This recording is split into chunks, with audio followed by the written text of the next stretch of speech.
Hola, buen día, bendiciones. El día de ayer estuvimos analizando un devocional breve sobre Efesios capítulo 3. El día de hoy nos toca analizar Efesios capítulo 4.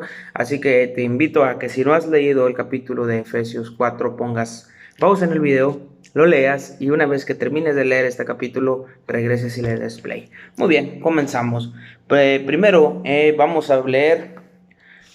a hablar sobre la unidad del Espíritu, la unidad en la cual debemos estar como iglesia, como pueblo de Dios.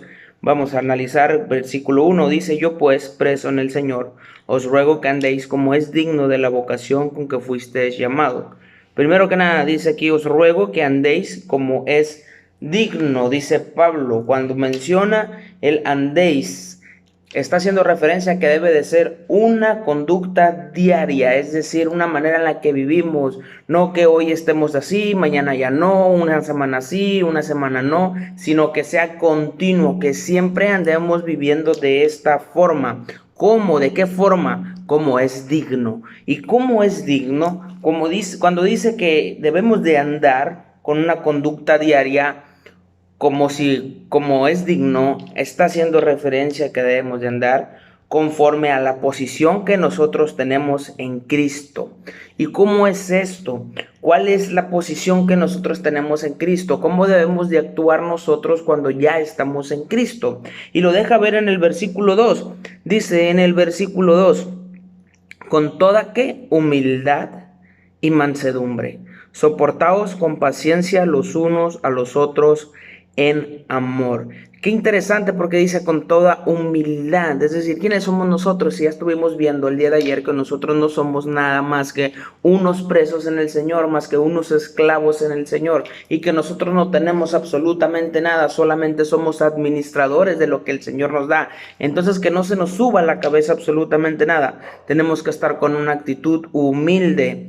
Y también dice con mansedumbre, es decir, aunque yo tenga mucho enojo, poderme calmar, poderme estar tranquilo, porque dice que debemos de andar con toda humildad y mansedumbre. También comenta aquí la palabra del Señor que debemos de soportarnos con paciencia los unos a los otros en amor, soportándonos los unos a los otros.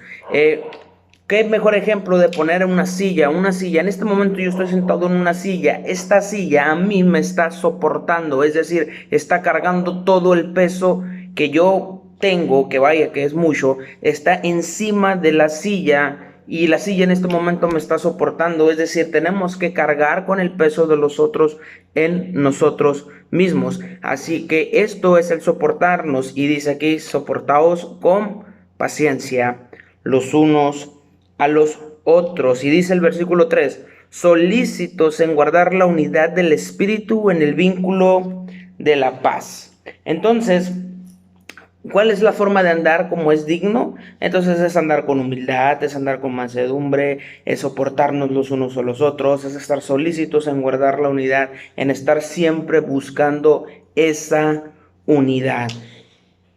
Dice en el versículo 5, bueno, en el 4 dice: un cuerpo y un espíritu, como fuisteis también llamados en una misma esperanza de vuestra vocación. Versículo 5: un Señor, una fe, un bautismo, un Dios y Padre de todos, el cual es sobre todos y por todos y en todos. Nos está hablando de la unidad, que todo es uno, Dios es Dios y Padre, y dice que es por todos y por todos, que tenemos solamente un Señor, que tenemos solamente una fe, que tenemos solamente un bautismo. Entonces nosotros también tenemos que estar buscando la unidad así. Y si continuamos leyendo este capítulo, más adelante nos encontramos que nos fue a cada uno dado la gracia de diferentes maneras, y se dividen en ministerios. Habla de los ministerios y menciona que los 5 ministerios que aquí habla el apóstol Pablo, que algunos mencionan que son 4 porque lo ponen como uno solo,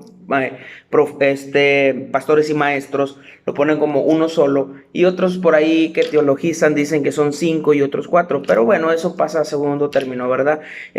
¿Cuál es el propósito de estos ministerios? El propósito es que lleguemos a la unidad, dice el versículo 13, que lleguemos a la unidad.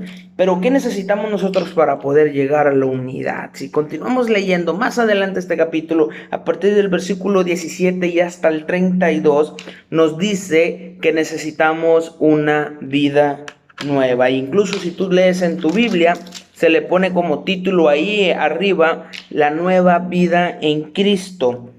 ¿Qué es lo que tenemos que hacer nosotros? Dice el versículo 22 que tenemos que despojarnos del viejo hombre. Versículo 23 dice que debemos renovarnos en el espíritu. Versículo 24 que nos vistamos del nuevo hombre. Para poder llegar a la unidad nosotros también tenemos que hacer esto. Yo no puedo llegar al cuerpo de Cristo. Yo no puedo adherirme a una comunidad cristiana. Yo no puedo adherirme a una iglesia cristiana y no vestirme del nuevo hombre, porque entonces yo no estoy entrando en la unidad con los demás. ¿Qué es esto de despojarme del antiguo hombre y vestirme del nuevo hombre? Es a lo que nosotros le conocemos como arrepentimiento. Y aquí mismo, en este mismo capítulo, podemos ver que dice el que hurtaba, es decir, el que robaba, que ya no robe más.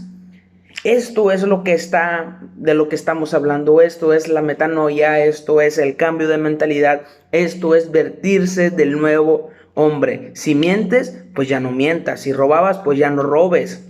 Y entonces vamos a poder estar en la unidad porque estamos solícitos en buscar la unidad. Ahora estamos en humildad, ahora estamos en mansedumbre, ahora nos soportamos los unos a los otros, ahora estamos solícitos en guardar la unidad del Espíritu. Entonces, este capítulo nos habla sobre la unidad, cómo es que nosotros tenemos que comportarnos. Nosotros tenemos que comportarnos y andar como es digno, y así es como es digno, buscando la unidad, buscando todo esto que acabamos de ver, que dice el versículo 2, de la humildad, de la mansedumbre, del soportarnos. Pero para poder llegar a esto, primero tenemos que despojarnos del antiguo hombre y vestirnos del nuevo hombre. Todo un reto, ¿verdad?